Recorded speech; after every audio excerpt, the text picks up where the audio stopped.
Good evening. Independence. The word independent, independent institution, independent senators, independent media. In a democracy, especially a democracy like ours in Trinidad and Tobago, where through history of politics, the masses are divided politically fairly evenly. Independent institutions become critical to the survival of our democracy.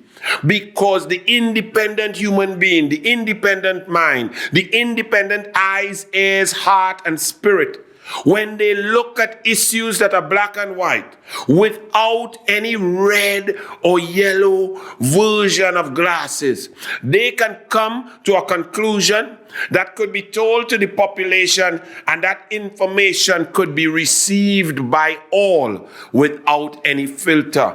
When independent institutions become corrupted or are biased or become infiltrated by secret politically partisan people, your democracy is in danger. I read for you from the Oxford Concise Dictionary on the word independent, and it states, independent, free from outside control, not subject to another authority, self-governing, not supported by public funds or an independent school, not depending on another for the livelihood or subsistence, capable of acting or thinking for oneself, not connected with another, separate. That is the definition of independent. And as you hear that, you begin to question already independent institutions in Trinidad and Tobago. You begin to question the EBC that is now headed by the niece of a former sitting minister who is taking, the EBC is now taking instructions from the political directorate. You now question even the start from the top, the office of the presidency, who it appears has taken instructions from the political directorate and printed a statement saying why and where, and asking us questions on where information came from a political source as high as possible from the Prime Minister himself, as he admitted he had lost faith and confidence in the independent Commissioner of Police. That in itself should worry you and strike fear into your heart, that the Prime Minister can politically influence an independent process, the independent president who appoints the independent police service commission, who is supposed to choose, vet, and put a merit list for the independent office of the Commissioner of Police. Why is this important? The Commissioner of Police should be able and free to lock up a Prime Minister. If a Prime Minister does wrong and breaches the law, a Commissioner of Police must be free, have security of tenure to act on that, because no one is above the law. When you need in a country the fourth estate to be independent so that you can get the truth, analysis, investigative reports, information, that no information is hidden, is stuck, is played games with, no opinions and mind share are warped and massaged in order to favor one or the other. In Trinidad and Tobago now, even the Media Association is now a PNM party group. Ira Matur has attacked Kamla Persad-Bissessar on nonsense, on fabrication, that the issue, which is a constitutional one, about the section 123(4) of the Constitution and the President, Her Excellency herself, ignoring the Constitution and showing discretion. Ira Matur, the new president of MAT, attacks Kamla Persad-Bissessar, saying that she is just trying to bring down a powerful woman. What utter nonsense. The PNM has infiltrated the Media Association.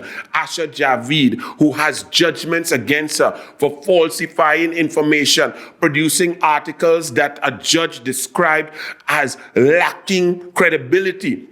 Asha Javid, who is familiar to the PNM, who is intimate and loving with the PNM, is now the vice president of the Media Association of Trinidad and Tobago. Our independence is being thwarted. Then you have independent senators, Independent senators are very important. In our constitution that started the wrong way by Ellis Clark and Eric Williams, as we'll get into that, independent senators can be the only voice of reason in an adversarial system where you have PNM versus UNC, bills that are coming to the Parliament and to the Senate to impact the constitutional rights of the citizens. The independent senators are supposed to sit there as individuals, independent, not as an independent team. They are to look, to listen, to hear, to feel, to analyze, and then give their independent thought. Once you see any unison or teamwork or collaboration, then they are not independent. When you look, if you think about independence as defined by the Oxford Dictionary, when you flip a coin, an independent person should come as close to 50-50, heads or tails, as possible. We are not seeing that in Trinidad and Tobago right now. Independent, and I use that word very loosely, independent Senator Vera would like the UNC to conform to his dictates, his perceptions of propriety, his concept of decorum, his warped, convenient ethics. Senator Vera believes in his confused mind that he stands above the opposition and by extension, the citizens of this country. He talks down to us from his imaginary regal perch. I have news for you, sir, Senator Vera. We not on no plantation.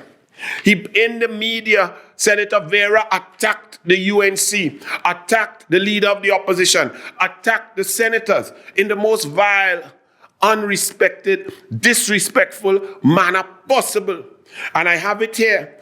After that day on Thursday, where we saw the Speaker of the House, Bridget Anisette George, muting the mics of the opposition, thwarting democracy, not allowing debate, not discussing, not allowing secret ballot, not allowing recusal, Senator Vera goes to the newspapers and attacks the opposition. This is an independent senator. The mere fact that he believes in his mind that it is okay for him to talk to a reporter for printing in a daily newspaper that is distributed nationally and to attack and criticize one side shows that he has become unmasked. He said, I am absolutely appalled at what Thursday. It was disgraceful, and it will go down in the annals of history as one of the darkest days for our parliamentary proceedings. I am also appalled at the double standards which were effected by the opposition. People are entitled to bring motions. People are entitled to expect a certain process.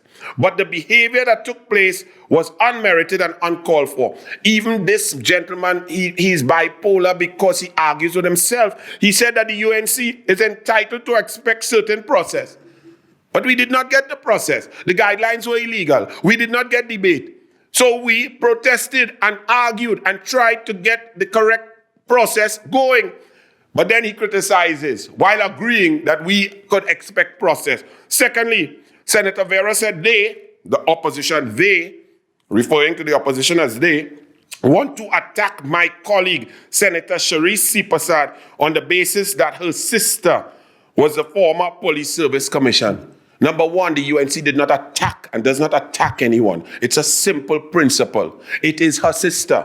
The issue involves her sister. Therefore, propriety, correctness, corporate governance, conflict of interest, apparent bias would mean that you recuse yourself. Would a judge sit in a case and adjudicate over a matter involving his or her brother or sister? No, they would not. It's simple, but it's no attack, and that's a false accusation. Thirdly, he said, what about Senator Jayanti Lakshmi-Dayal?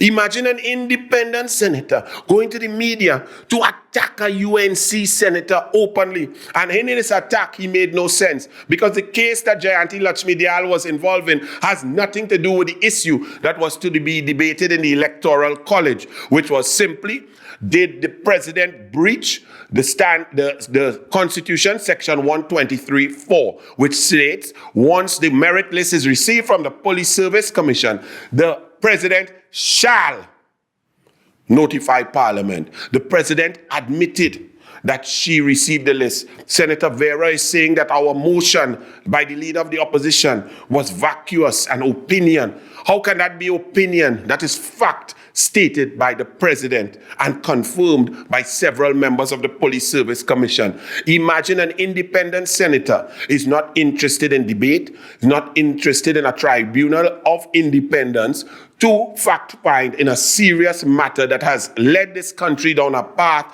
of darkness without a commissioner of police, without an acting commissioner of police, with crime ravaging this country and our women being murdered, killed, and raped. This independent senator wants no talk. He just wants to go along with the PNM way. He also said, pointing out what he believed to be another double standard, Vera stated, "You, the opposition, come there and wrap yourselves in robes of democracy and say, oh, you are fighting for democratic rights, and people must be free to speak out and to choose and to vote conscience. And when the independent vote, you boo." Yes, people must be free to speak out. What did you vote on? The speaking, the debating, the discussions, the facts come first, and then you can vote. So again, Senator Vera, you are contradicting yourself. It looks like you have a split personality. He continued and went on to say, and all I say, he's now shouting down to the opposition, like the massa from on high on the plantation. He says, and I will say to the opposition and to all those who think that what happened yesterday was somehow a good thing for democracy, all I can say to them is shame, shame on you, shame on you. All you could do better than that. I think you should look in the mirror and repeat your own words to yourself, massa. You cannot scream at the opposition, and the opposition does not believe that that fateful Thursday was a good thing for democracy. In fact, we believe the oblique opposite position, that that was the darkest day for democracy, and that dark day was made darker by the lack of independence shown in the Electoral College. We saw that the speaker muted the mic from the population to not hear the voice of the opposition. We saw illegal guidelines that thwarted democracy. How could that be a celebration? That was a darkness, a cloud over democracy. We saw no debate. We saw silence by the independents, and you are even boasting that you did not have a mic. There, sir, you should have had a mic. That is the point. Debate should have taken place, and the independent senators should have spoken up and been the voice of reason, the voice of the people. Conflicts of interest were left and promoted, and there was no secret ballot. Independence Day, but this pressure began long ago. Independence Day 1962 was really Independence Day. The population became dependent on the PNM. Many have fought to reduce and to eliminate that dependence on the PNM. However, with the election of Keith Christopher Rowley, dependence returned with a vengeance. A Republic in Constitutional Transition. This is a book by the late Kenneth Lala, former chairman of the Police Service Commission and the Public Service Commission and former member of Parliament for Couva. Now, when he speaks about this book takes us back to the beginning, to when our Constitution was being created. And he says on page 33, requested the government of Trinidad and Tobago to draft its own constitution. In pursuance of that request, the PNM government and its advisors, to the exclusion of the opposition in Parliament, to the exclusion.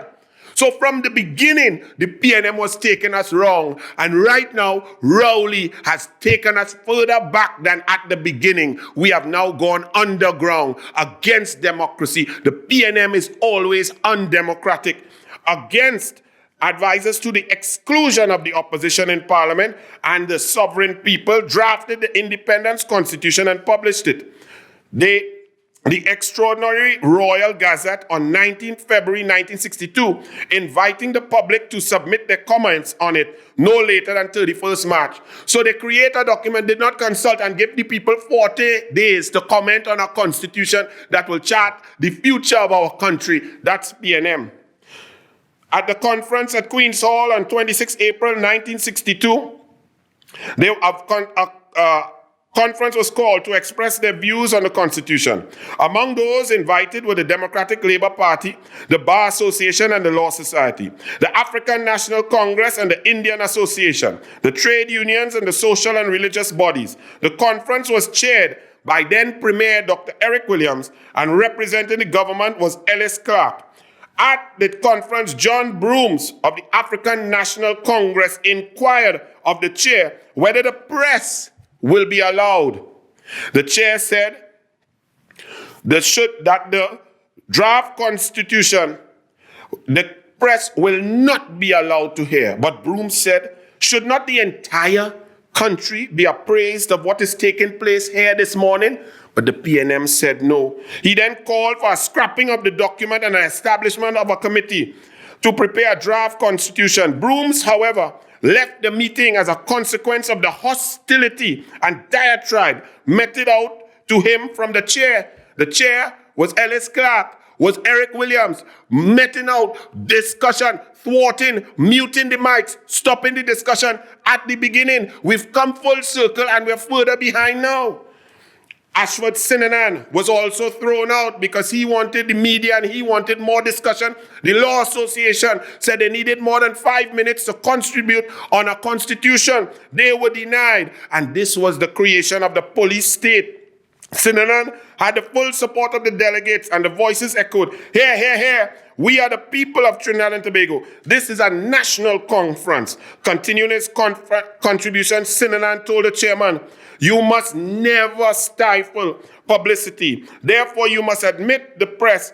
Let members of the public come and sit and see and instructed at what is going on. I wish to protect against the security regulations where people have been asked to identify themselves with all these policemen around the place like Nazis. You cannot tell us that we can talk for 5 minutes. PNM control police." That's what the PNM is doing. That's why we're in a constitutional crisis. Rowley wants to control the commissioner of police. He does not want Gary Griffith. He lost faith in Gary Griffith. He politically influenced, interfered, and misbehaved in public office. And now we have no commissioner of police. That is the issue. It was really unbelievable that Ellis Clark said, and I quote, in explaining the concept of the Constitution, this was Ellis Clark and the PNM, and this is why we are in a total, complete mess now. The system which I have proposed, we don't want a constitution for a multicultural, multiracial, multi-ethnic a country of many disparate peoples. And Ellis Clark says the constitution that I proposed in the draft constitution accords exactly to all that we have been trained to follow. We have been trained by the colonials, so we are just sheep. We are lamb to the slaughter. We are trained by massa. That was PNM now, and now you have independent senators who are telling the opposition, stay quiet, keep quiet. They thwart your debate. They don't want to hear you. They are being dictatorial. Keep quiet and hush because we tell you so, because we are up on high. The opposition says absolutely not. We continued. The race talk began with Dr. Eric Williams.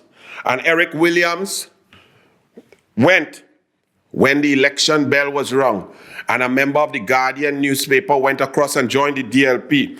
Williams had been so obsessed with the Guardian's announcement that he poured scorn because you want to know where this race comes from. And he went into the Woodford Square and he said, "Massa Day done." And he attacked the opposition and he labeled the opposition division in politics, that black African people were to stand with the PNM. And that was the beginning of the division. And now under Rowley and the president and the Police Service Commission and independents who are not independent, and a fourth estate that is not independent, we are suffering. Reginald Dumas, a former diplomat of Trinidad and Tobago, on the 50th anniversary of Williams' Massa Day Done speech stated, the famous Woodford Square speech by Eric Williams. I say famous, but many persons, it was one of the most infamous statements ever made in this country by Williams or anyone else. Such persons are convinced that it triggered a societal indiscipline which has only worsened over time and from which Trinidad and Tobago will likely never recover. The division seed was planted by Eric Williams. Independent senators over the years were the ones who were trying to dig that seed of division, to remove that seed of darkness in the democracy. Some of the great independent senators, independent minds like Lila Valère, Dr. Eastland Mackenzie, Christopher Thomas, Dana Sitahal, John Spence, Dr. Kenny, Dr. David Kwamina, Dr. Ken Ramchan, Reverend T. Luxing. These were some of the people who were the independent minds, who came between the political divide that had been created for political reasons by the PNM, a constitution that ensured the first past the post with an EBC that was warped since then and has become corrupt now under the PNM policy of politics and inclusion and intrusion into independent institutions. We stand at a dark time. Our independent institutions have been infiltrated politically, politically infused people, and therefore serve no useful purpose in enhancing, promoting, and preserving our democracy. The mere fact that independent senators feel powerful enough, arrogant enough, and protected enough to attack the duly elected opposition illustrates clearly how far we have transgressed along the continuum of democracy toward dictatorial oppression. The opposition will not be silenced. We will not sit in the corner quietly, fingers on our lips. We will not be bullied by a relic of yesteryear, existing with an absolutely false sense of entitlement and desperate for a few moments of fame and partisan PNM applause. The opposition rejects your motion of censure, Senator Massa. The UNC rejects your motion, Senator Massa. The citizens of the Republic of Trinidad and Tobago reject your motion, Senator Massa. Need I remind you, Senator Massa, that Massa Day done. Good night.